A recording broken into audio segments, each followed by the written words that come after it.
For millions of years, a family of animals has evolved and found ways of adapting to the hottest, the coldest, and the highest environments. They are called the camelids. Central Asia's two-humped camels, India to Africa's one-humped dromedaries, and their Southern American cousins with no hump, the llama, the alpaca, the guanaco, and the vicuna are all members of this family. After participating in the rise of many civilizations, these animals were forgotten, but today in many developing societies, humans are rediscovering their benefits and giving them an important role in daily life. In the small camelids, the llama, first domesticated 5,000 years ago, is the symbol of a privileged relation with humans, which culminated with the Incas. Today, their cousins have again become indispensable to the Andes populations, especially for their precious fiber. But who are these little camelids? How do they survive the harsh environments? Why are humans rediscovering their qualities? We travel to Peru and Chile with the gods of the Andes.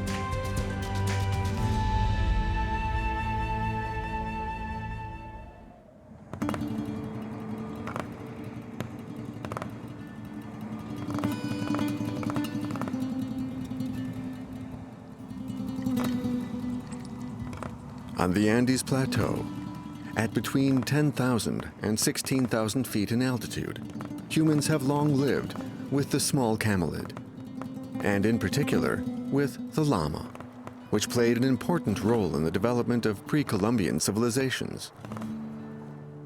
Its meat provided food, its wool was used to make clothing, its bones became tools, and its dung was used as fertilizer or burned as fuel. A beast of burden, it also carries goods along the immense network of mountain trails. Today, with increasing urbanization and modern machinery, its role has been reduced, but traditions die hard. Joel is a llama herder. He's coming down to his village because today, to keep the custom alive, his community has once again begun using a llama caravan, an activity that disappeared only a few years back. It's our family story that began with my grandfather. My father also led caravans 15 years ago.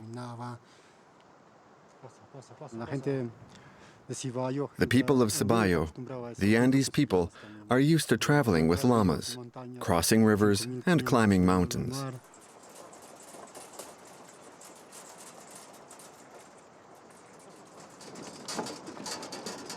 In the caravans, they were normally 2, 3, or 4 people. Each shepherd led 20 to 25 llamas. That was 3 families, for example. This meant about 70 to 75 llamas total in the caravan.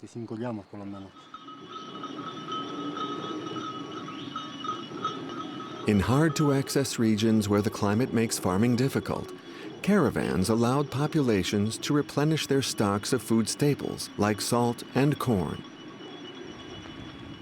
Caravans linked isolated villages so they could share customs and culture.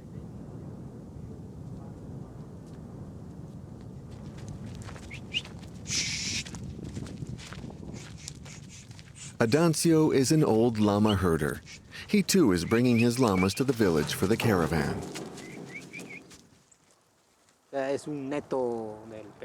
In Peru, the llama is a sacred animal.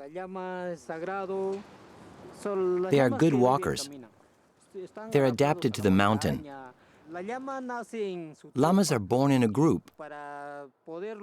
Before being able to travel with one carrying a load, it must first be domesticated.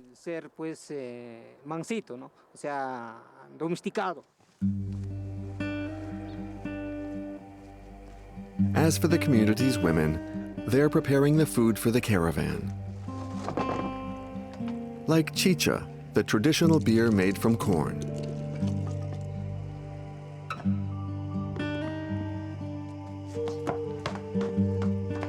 Some neighbors are grilling corn, the major food staple of all pre-Columbian civilizations. The Incas grew 17 different varieties of corn on the Andes' terraced slopes. This is a one-day ration that the herder takes in his pack. He can eat it when he stops to rest. Others are preparing a rapid soup, because at high altitudes, firewood is hard to come by for heating the kettle. Llama meat is another food that's bartered by caravanners. It's not fatty. It's rich in protein, more than beef or chicken. As for the milk, it's completely absent from their diet in the Andes. Llama milk is mainly for feeding their babies. We have very little of it. We only drink it in certain circumstances, to heal an illness or against certain headaches. Shamans say that the dark gray llama's milk is powerful for combating evil spells carried on the bad winds.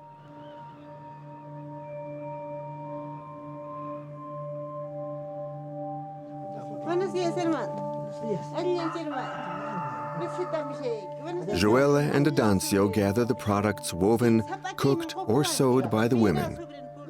There are llama fiber blankets, charqui, dried llama meat, chuños, dried potatoes, and cochayolo, dried algae from the Pacific shore.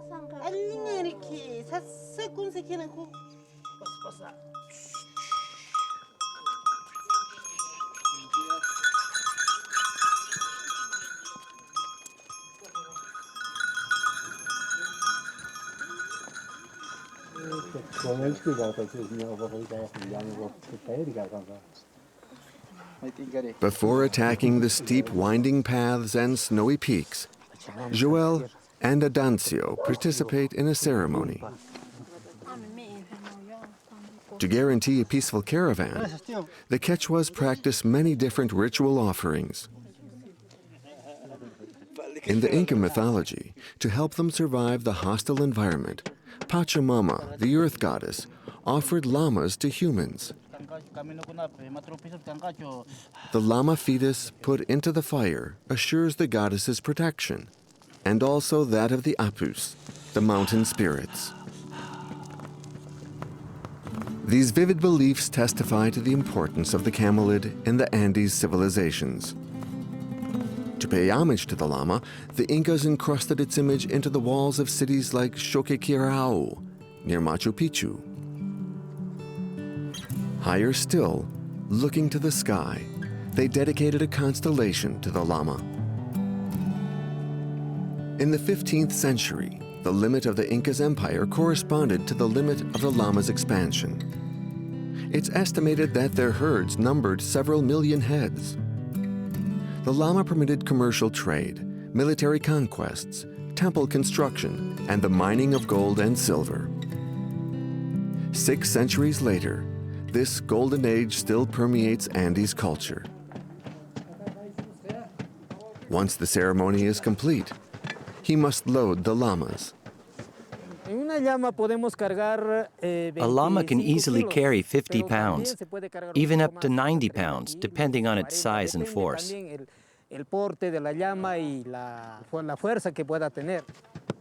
Even if they are docile, over a certain load, llamas will refuse to advance. The colorful tassels make them easier to see, and they also protect against evil spirits. In a caravan, we have 2 or 3 leaders. They wear bells, and they have more tassels than the other llamas. We also dress them with decorative fabric and flags.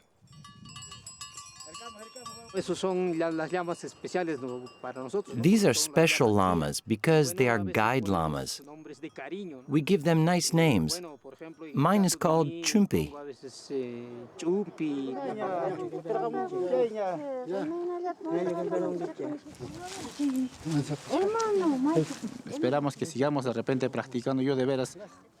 We really hope to see a rebirth of this technique.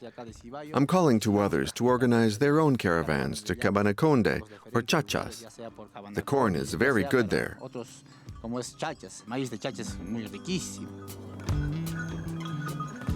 This initiative is a strong sign of the desire to reconnect with the ancient practices and relationships with the llama. The llama is particularly well acclimated to rough mountain life. Its fleece protects it from the cold, and its feet have pads adapted to the hazardous and sometimes snow-covered ground.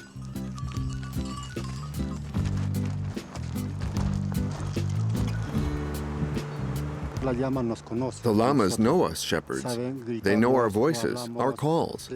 When the shepherd enters the river, the llama knows it must wait to be called before crossing. The llama is rugged and calm. It doesn't drink much and eats the plants it finds along its route.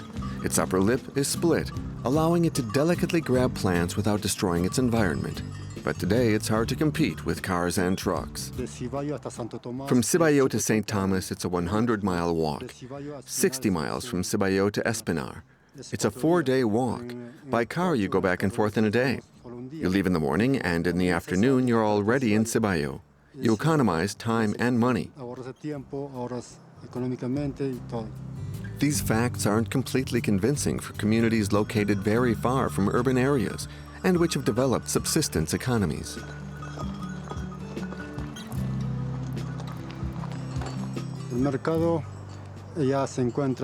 In the markets, you find the most known products. But by exchanging with other communities, we get more variety and more natural products that aren't found in stores. The llama herder barters for these things and brings good products to his family. That's the difference. Caravans transport more interesting products that are found in the markets. Protected by Mother Earth and the mountain spirits, the shepherds continue their route with tranquility. This llama, held in great esteem for centuries, wasn't always working the Andes mountain trails.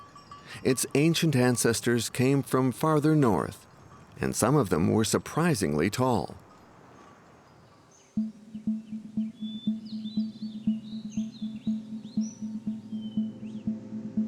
We take a detour to the Paris Museum of Natural History, where we meet the paleontologist Christian de Muison, who explains the camelids' origins.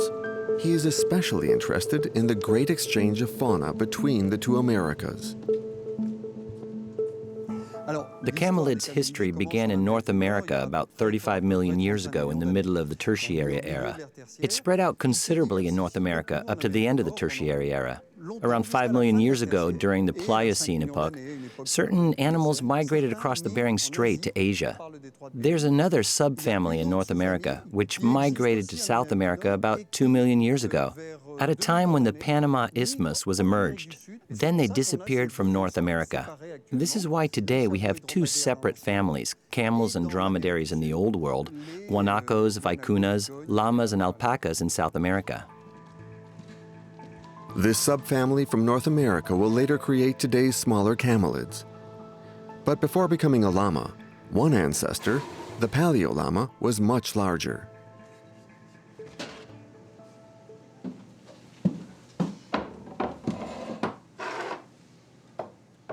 The paleo llama is a much larger animal than the llama.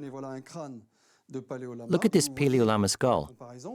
Compared to the llama skull, we see it's much larger.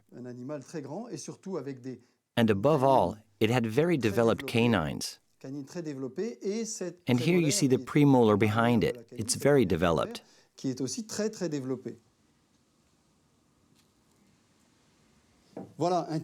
Here's a tibia from the Quaternary period in Bolivia. This is the paleo llama's tibia. It's a beast. This is from a camel. No comment is needed. We see the paleo llama is practically the same size as the camel. If we now look at another paleo llama bone, the metacarpus, which has this same camel characteristic, meaning the two bones that are not fused at the bottom. Look, here's the paleo llama metacarpus, and here's the camels. We clearly see they are animals of the same size. And if we compare with the llama, the size difference is very obvious. The paleo llama and all other giant forms disappeared, but other families existed. The llama is a descendant, as is its cousin the alpaca, which was also domesticated. Back to Peru.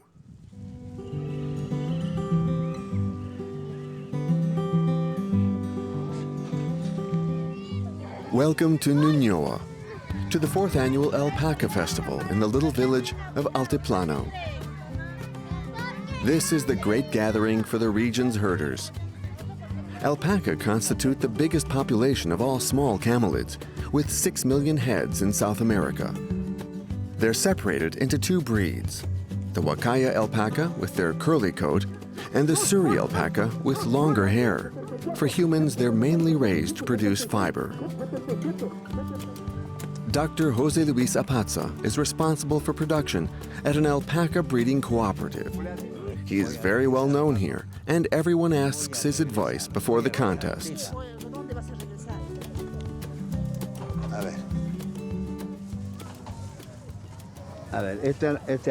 This is a male breeder.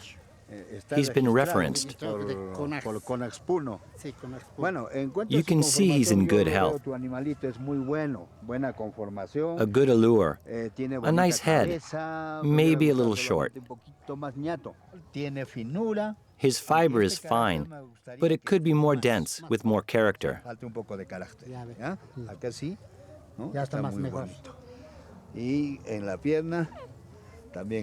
The mane falls a little. Otherwise, you'd be champion of your category. This feria is also an animal market, and Jose Luis doesn't want to miss anything. The sale of alpacas at auction is a real show, both inside and outside the arena. 212, 213, 14, 215, 220, 21, 22, 23, 224, 225, 31, 32, 33, 34, 35, 36, 37, 38, 39, 240, 41, 42, 43, 44, 244 soles fuera Bianco.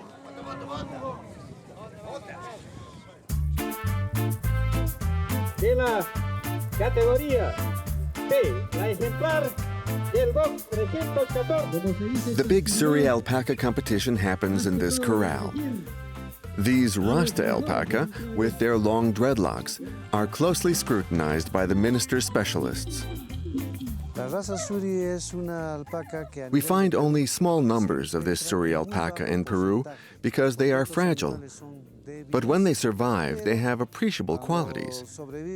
Their fiber is very fine, between 16 to 21 microns. Their fleece is heavy. Its particularity is that its robe is shiny.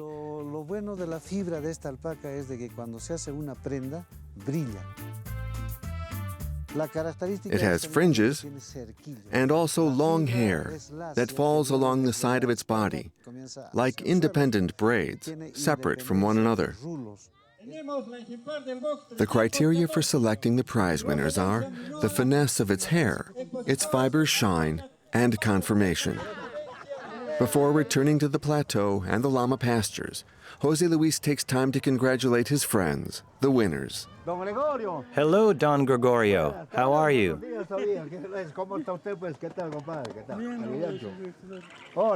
And you, Romeo. How are you? And you? Here are the champions. Champion of the race and second place.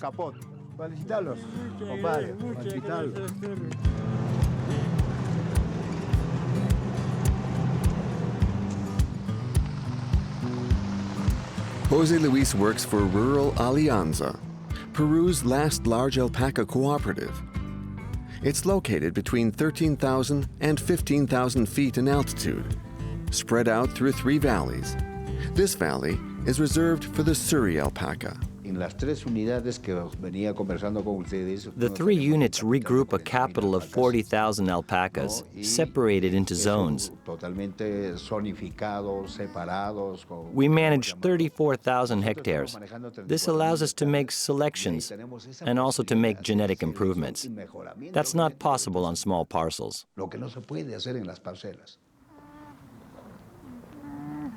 Here it's out of the question to mix the breeds, The priority is the homogeneity and quality of the fiber. 21 years ago, the two types of alpacas lived together, with alpacas of color too. But then we separated them so that the Suris and Huacayos could no longer mate.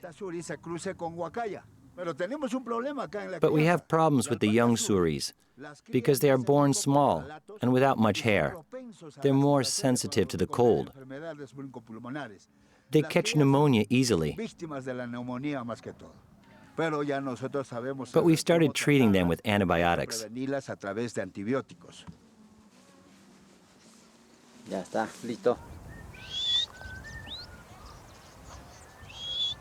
The neighboring valley is home to the white Huacayas. Like all camelids, they present the advantage of not destroying their environment. They eat 40% less grass than cows or goats.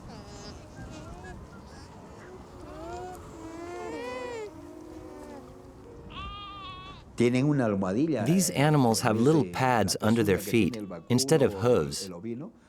This allows them to avoid destroying the pastures. That's why we say the alpaca eats using only one mouth, but the ovine and bovine eat with 5 mouths.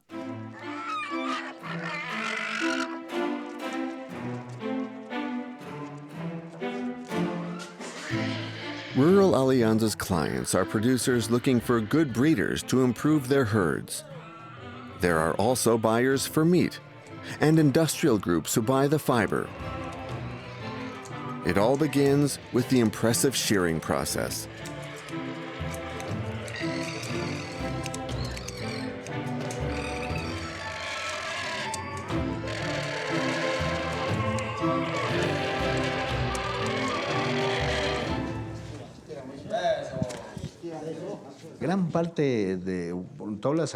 A great part of the Peruvian mountain people work in alpaca herding.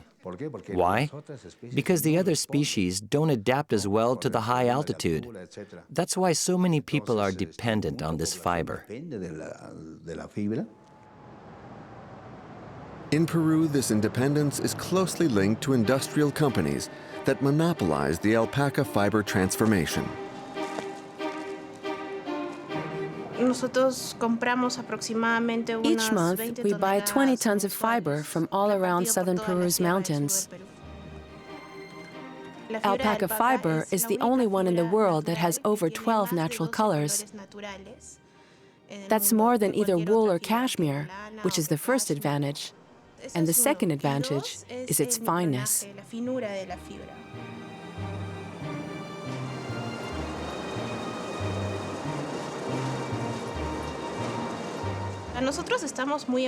We're working hard to increase demand for this fiber, and it's paying off.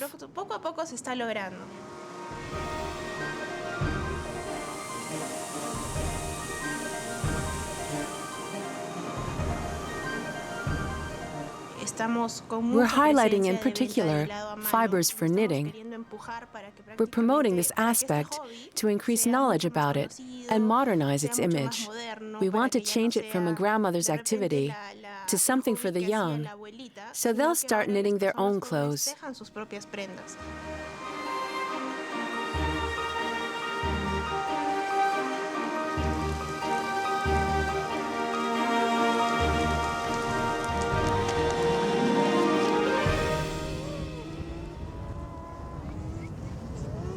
This activity makes it possible for the herders to keep living in their mountain homes and not be forced to move to the cities. The alpacas not only export their fiber far abroad, they've also journeyed north across the equator to the land of their ancestors, where they are prospering.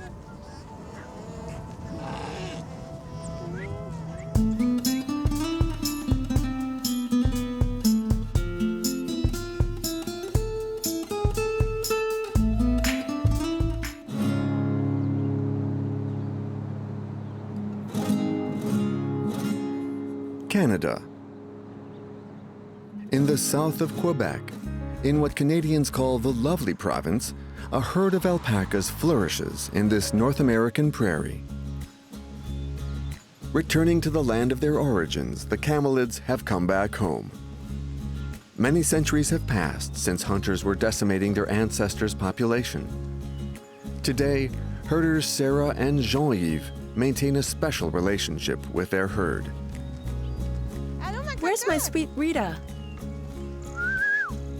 My pretty. Come on, Chablis. Don't be shy. Every alpaca has a name and is considered like a family member. Well, almost. They're still farm animals. They're not like dogs or cats. They're not house pets. They are very proud animals and sometimes distant. So when we convince them to trust us, it's very satisfying.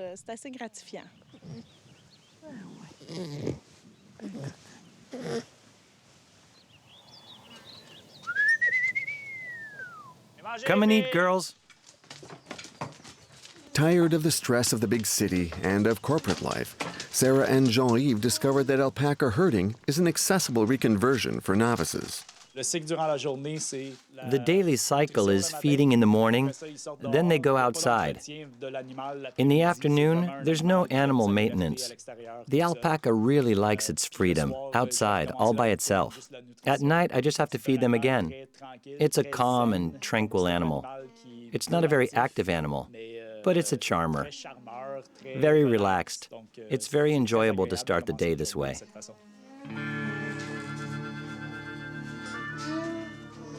We wanted something, a business, but we didn't want to slaughter animals.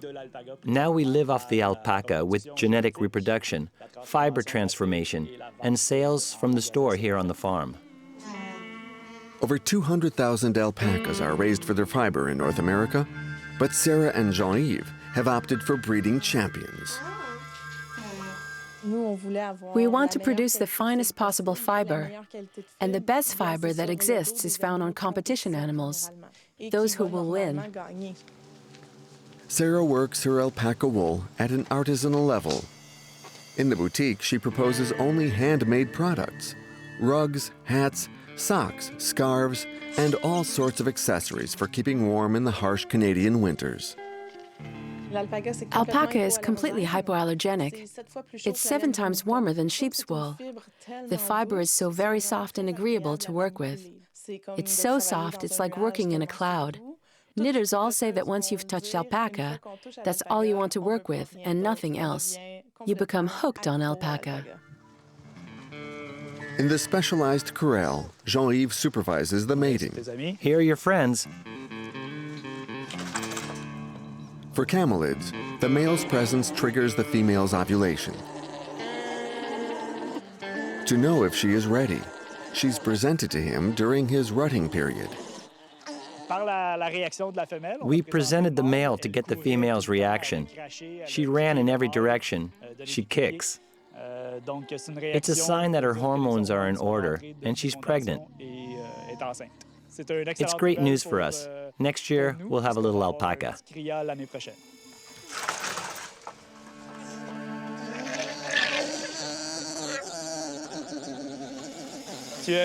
That one is open. The best breeding males sell for $15,000 to $30,000, but there are exceptions, especially in the United States where the price can go up to $100,000. But that's really marketing.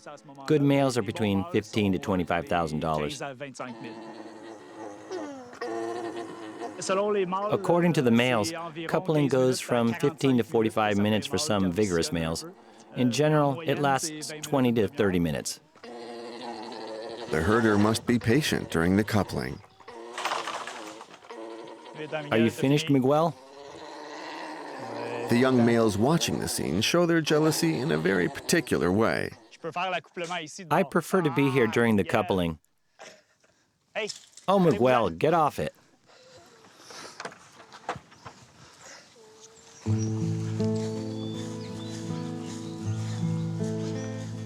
Humans have other reasons for being interested in alpacas. In addition to providing excellent warm fiber, they're at the origin of a possible medical breakthrough.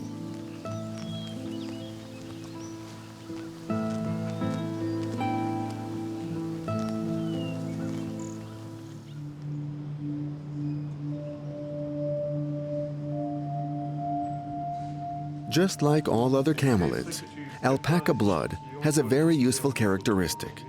Camelids are the only vertebrates that possess two types of antibodies. One type that's identical to humans, and a second type of antibody that's much smaller.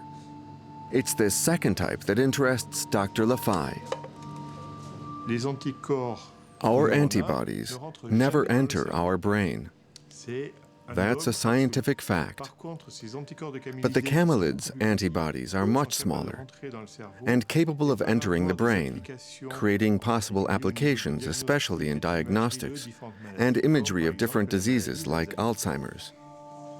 To be able to locate these antibodies, they're colored with a fluorescent marker. Next, they're injected into the diseased mouse. The doctors don't need to wait long to see a result. 20 minutes after the injection of our antibodies, we are able to see labeled the main pathological features of Alzheimer's disease, which are the amyloid plaques and the neurofibrillary tangles. This gives us the opportunity to track the disease progression over time. The most important thing here, of course, is that we see the amyloid plaques very specifically labeled with our antibody. Also, I can show you here another feature. We can see very well the angiopathy that characterizes the Alzheimer's disease. This marking is very important because the earlier we can diagnose the plates, the earlier we can treat and heal the patient. The research has not yet been tested on humans, but these camelid antibodies show much promise and potential. Alpacas are finding followers in North America and around the world. One of their cousins is becoming very coveted thanks to the veritable treasure it carries.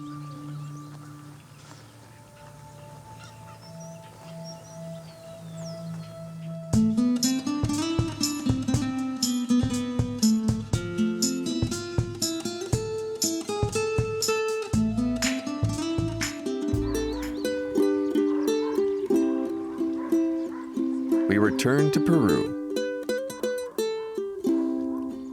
Today, far into a valley near Lake Titicaca, it's the important yearly ritual called the Day of Chacu. Herders will gather many vicuna, just as their Inca ancestors did. This traditional vicuna gathering came back just a few years ago.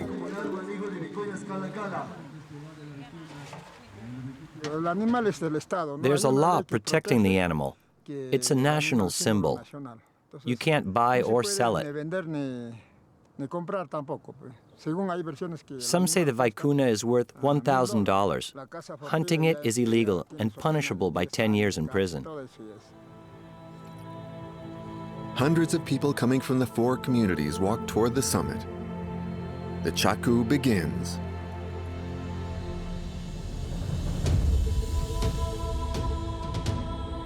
The vicuna is a wild species.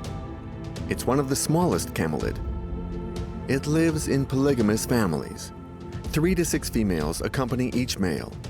These families live between 12,000 to 16,000 feet in altitude.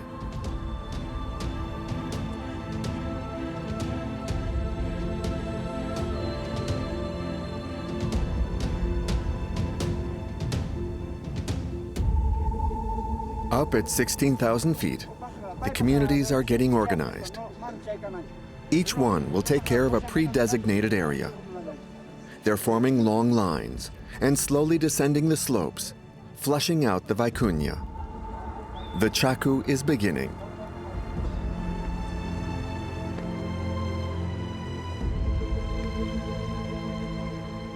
The Incas protected the vicuna, but later they were hunted almost to extinction for their meat.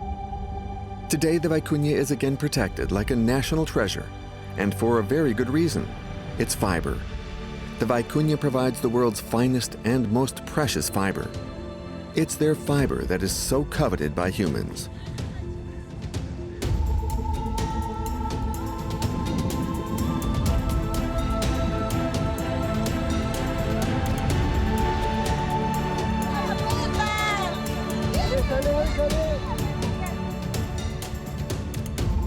first maneuvers are determined.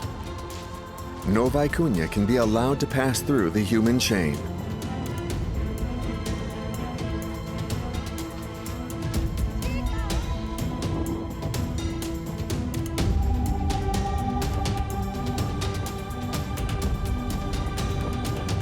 Thanks to the human chain from corral to corral, the trap becomes impossible to escape.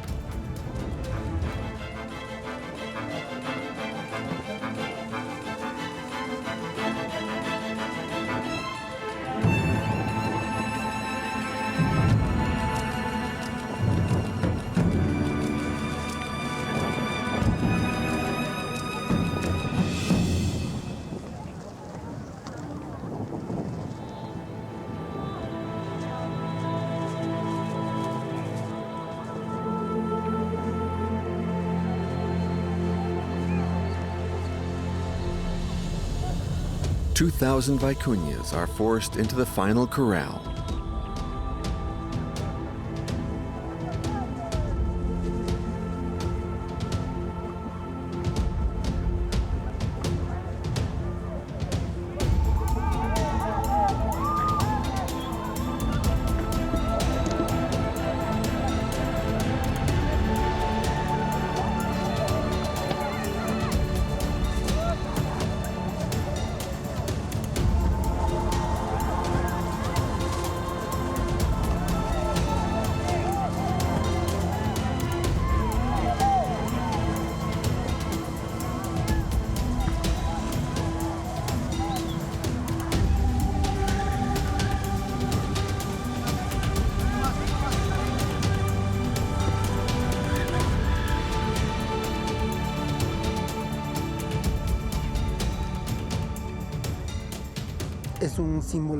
The Vicuna is truly our national symbol.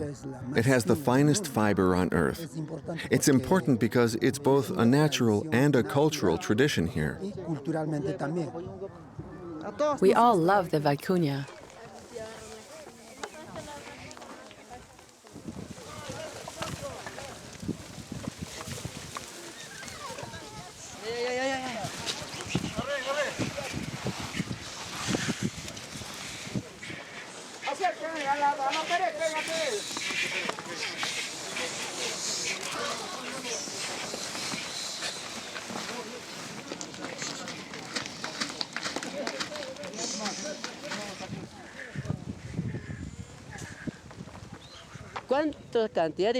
How many Vicunas do we have? We'll count and record them. We'll marry them to get babies too. Then we'll have a festival. People are happy. They sing and dance. It's a real ceremony.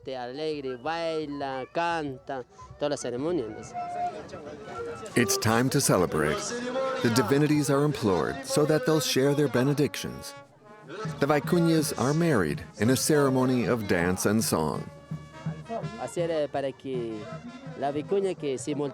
It's done so that the Vicunas multiply even more. With confetti, we implore Mother Earth and the divinities to bring a lot of babies. It's the final ceremony.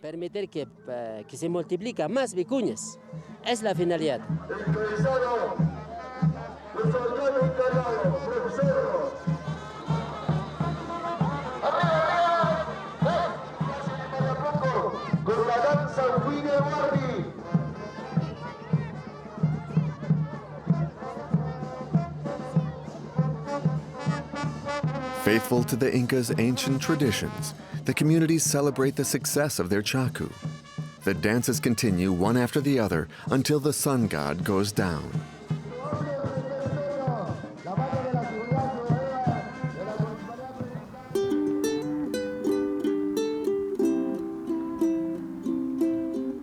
The next day, the Vicunas are sheared.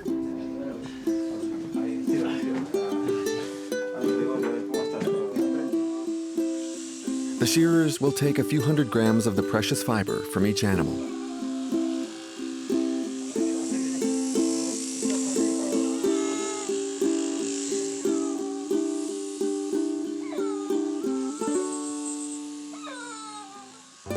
Sharing this golden fleece benefits the four communities.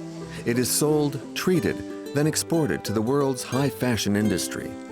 Once reserved for the Inca's royal family, today it's worn by jet-setters.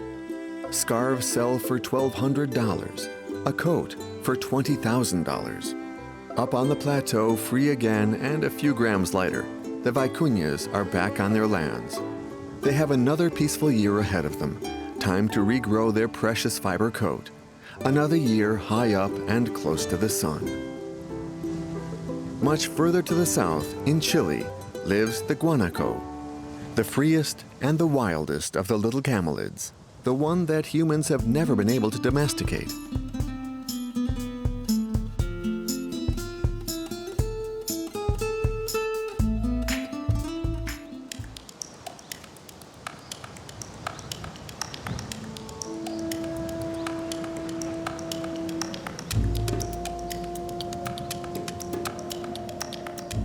In the Atacama region in the north of Chile, the Pacific coast has a desert-like environment.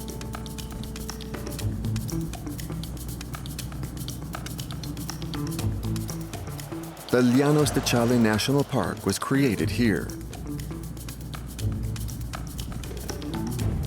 The objective is to preserve a vast ecosystem populated with a wide variety of flowers and endemic cactuses.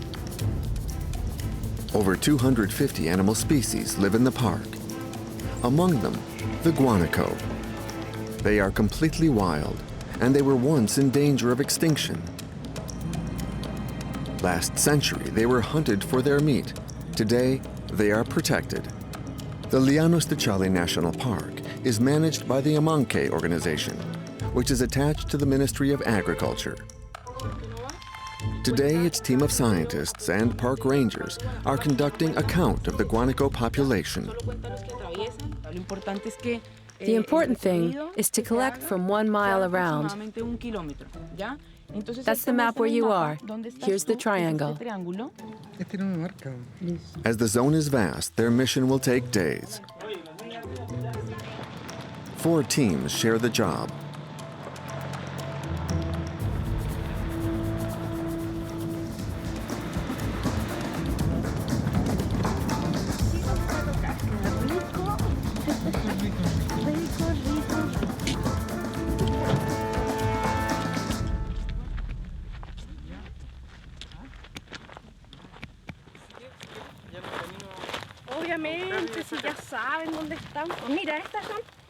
Look, you see this cactus?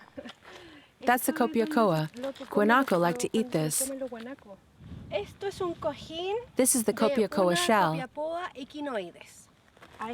Some parts are missing from this cactus. That's what the guanaco ate.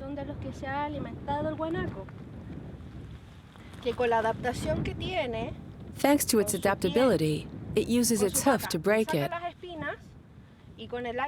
And with its split lip, it can push its teeth out and eat what's inside.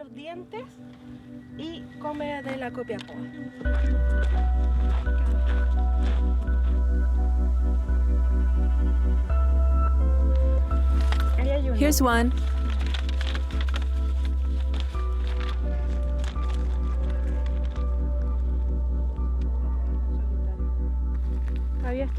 He's looking at us. One vigilant, solitary animal.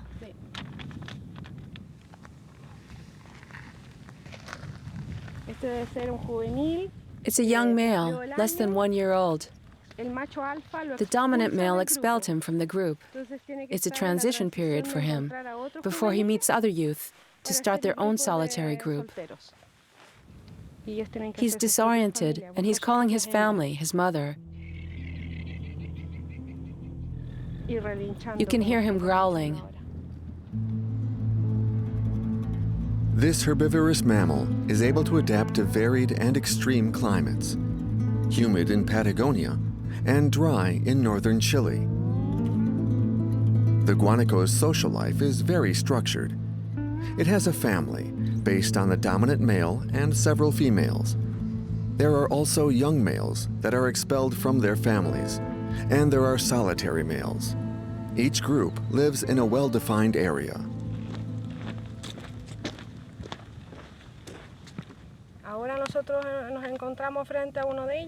Here we find the Guanaco's bathroom. We'll mark it on our map. Those are big toilets for the entire family. They mark their territory with excrements when they are young. They're waiting in line. One will defecate, then the next one follows. They respect the family's hierarchy. The first goes, the second waits, the first leaves. Uno se baña, después se baña el otro, salen, esperan. These excrements also have a specific function. The guanaco is one of the disseminators of seeds, so they can subsist over time. He moves about, eats the seeds, digests them, then excretes them in his dung.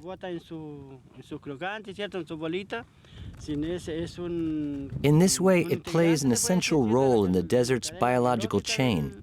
Without this animal, a large portion of the desert flowers would not exist. The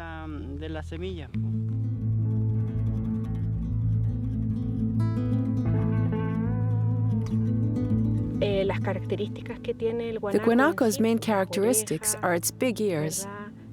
It has long eyelashes that protect it from sand so it can see better, and its coat that helps it to hide in the vegetation when predators are near.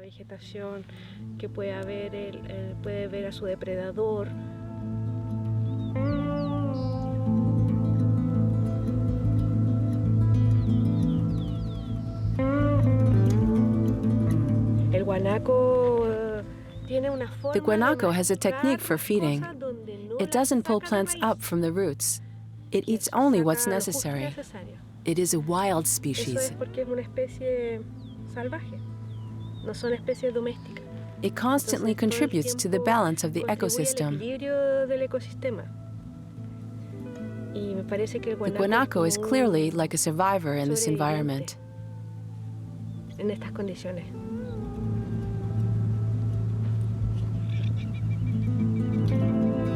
Even in this park, the guanaco is not completely protected.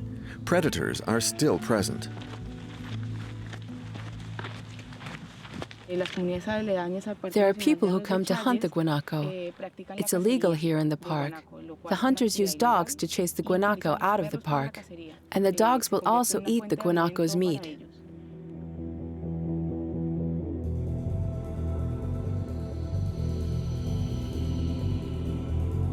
The guanaco's speed, up to 40 miles an hour, makes it possible to escape the dogs and pumas. In this rocky desert zone, there is no place for the guanacos to hide.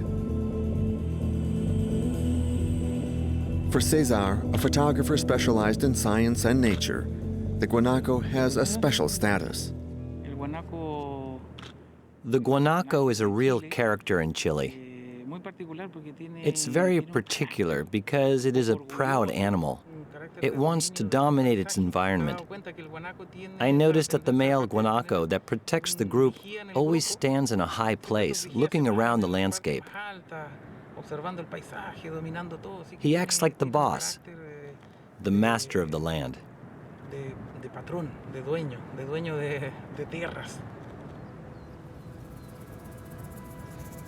The guanaco has finally re-established its place in the ecosystem and won its rightful respect from humans.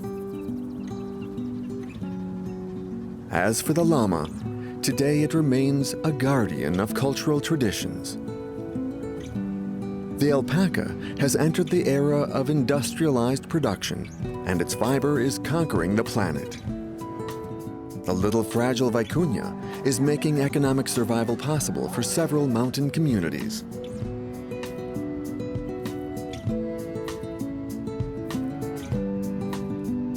These small camelids, which the Incas called our silent brothers, are once again enjoying the favor of Pachamama, the goddess of the earth.